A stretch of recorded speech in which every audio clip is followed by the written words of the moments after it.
I'm Lindsey, and I work at Argent, and we have two kids, Brendan, who's 13, and Harper, who's 11.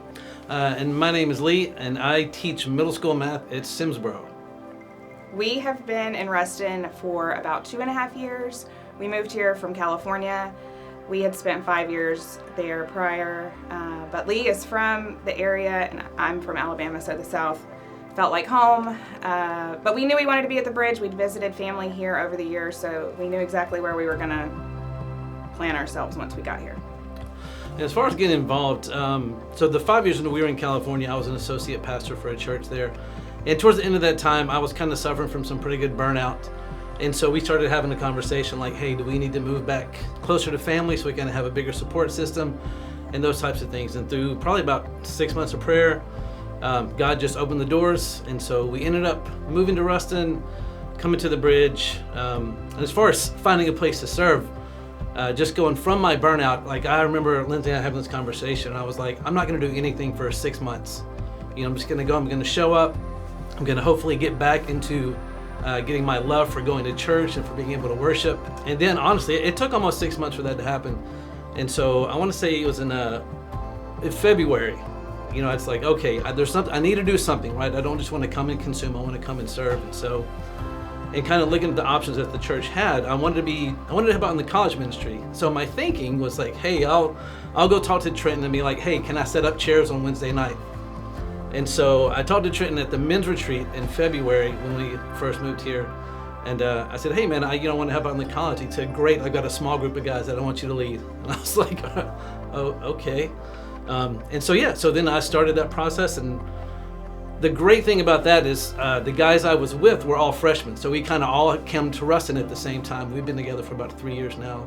And it's pretty spectacular. So I also have started to lead a small group. I currently help lead a young adult women's group. Last year I helped lead a college girls group, and then I also serve on Frontline. So the young adult women's group that I help lead came out of 2 different conversations with 2 different people who did not know each other, who told me almost the same thing. I've graduated, I love the bridge, I'm not leaving Ruston, but I don't feel like I have a place. I'm not getting married yet, and so I don't know where my place is. And so I knew that I needed to transition out of leading a college group because it was taking up a weeknight, and I couldn't give up a weeknight anymore. And so just went to the church staff and said, hey, there's this need.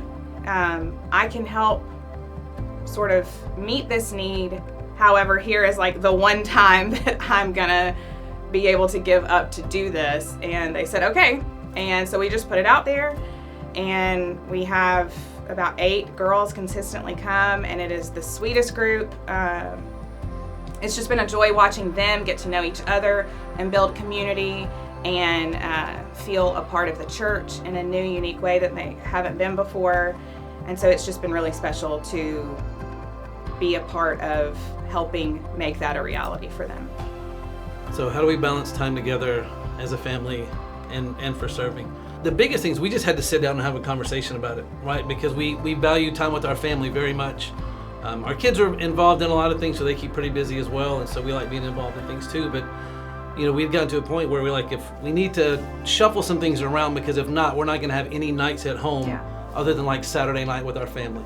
And so what we did, we sat down and we're like, okay, what are the days that are going to work, and what are the days that we just have to say no to, even if there are good things, right? Like I think that's what a lot of people in the church can do. Like if we say yes to everything, we're not always saying yes to the best thing.